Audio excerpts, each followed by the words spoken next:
রামকে সিংহাসনে বসিয়ে অবসর নিতে চান। সবাই প্রস্তুত হলেন। লক্ষ্মণ আর সীতাও তার সবাইকে সান্ত্বনা দিয়ে রাম, লক্ষ্মণ আর সীতা রাজপুরী। এবার ভরত ও শত্রুঘ্ন রওনা হলেন। রাম মাথায় করে নিয়ে দেশে ফিরলেন।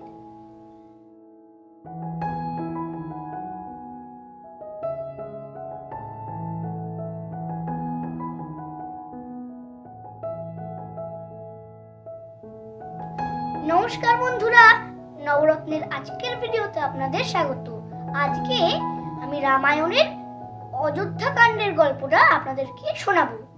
রামায়ণের আদি কাণ্ডের গল্পটা আমি আগেই শুনিয়েছি। সেই ভিডিওর লিংকটা এই ভিডিও শেষে থাকবে। আপনারা যারা সেই ভিডিওটা এখনো দেখেননি তাদেরকে অনুরোধ করব সেই ভিডিওটা দেখে নেওয়ার জন্য। এবার তবে শুরু করা যাক অযোধ্যা কাণ্ডের গল্প। রাজা দশরথ বৃদ্ধ হয়েছেন। তিনি রামকে সিংহাসনে বসিয়ে অবসর নিতে চান। সবাই এই প্রস্তাব শুনে আনন্দে সমর্থন করল। দাসী কুজি এই খবর গিয়ে কইকেয়ীকে বলল। কইকেয়ী এই প্রস্তাব শুনে তাকে তার একটা হার উপহার দিল, কিন্তু কুজি সেই হারটা নিয়ে ছুঁড়ে ফেলে দিল আর তাকে বলল, রাম রাজা হলে তোমার আর ভরতের দুর্দশার শেষ থাকবে না। এই কথা শুনে কইকেয়ী ভয় পেয়ে কুজির কাছে পরামর্শ চাইল। কুজি বলল, তুমি রাজার কাছে দুটি বর চাও।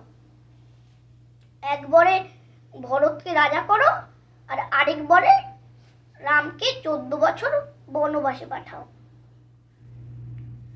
কুজির পরামর্শে রানী এলো চুলে আর ছেঁড়া কাপড় পরে মাটিতে শুয়ে রইলেন।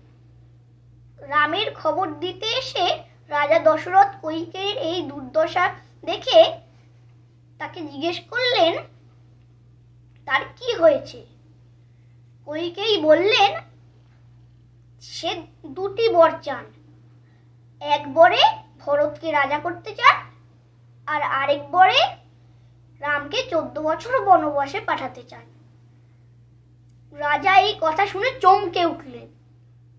অনেক বোঝানোর পরেও রানীর সেই এক গো।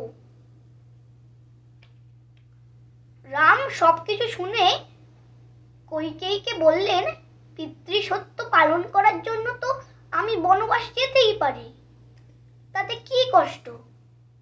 বনবাসে যাওয়ার জন্য রাম প্রস্তুত হলেন। লক্ষ্মণ আর সীতাও তার সঙ্গে যেতে চাইলেন। কৌশল্যা কষ্ট পেয়ে কাঁদলেন। রাম বললেন, মা, কষ্ট পেও না। 14 বছর তো দেখতে দেখতে কেটে যাবে। সবাইকে সান্ত্বনা দিয়ে রাম, লক্ষ্মণ আর সীতা রাজপুরী থেকে বের হলেন। সুমন্ত্র সারথি তাদের রথে করে দেশের সীমান্ত পার করিয়ে দিলেন। এবার তারা পৌঁছলেন শৃঙ্গবেরপুরে। এখানে তাদের সঙ্গে পরিচয় হলো চণ্ডাল রাজা গুহকমিতার। গুহকমিতা তাদেরকে গঙ্গা পার করিয়ে দিলেন।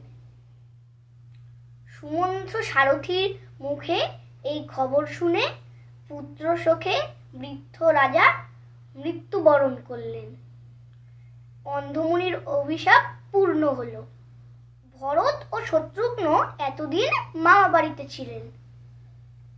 এই খবর পেয়ে তারা তাড়াতাড়ি ফিরে এলেন। রামের বনবাস, পিতার মৃত্যু সবেরই মূল কারণ দাসী কুজি শুনে শত্রুঘ্ন দাসী কুজিকে খুব বকলেন। এবার ভরত ও শত্রুঘ্ন রওনা হলেন রামকে ফিরিয়ে আনার জন্য। 4 ভাইয়ের দেখা হলো চিত্রকূট পর্বতে। ভরত ও শত্রুঘ্ন অনেকবার রামকে বলাতেও রাম ফিরতে রাজি হলেন না।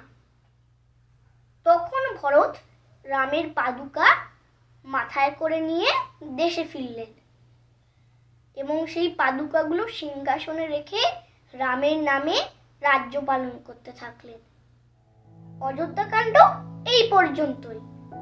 রামায়ণের বাকি গল্প নিয়ে আমি পরে আবার আসব। আপনারা সবাই ভালো থাকবেন, সুস্থ থাকবেন এবং নবরত্নের সঙ্গে থাকবেন। নমস্কার।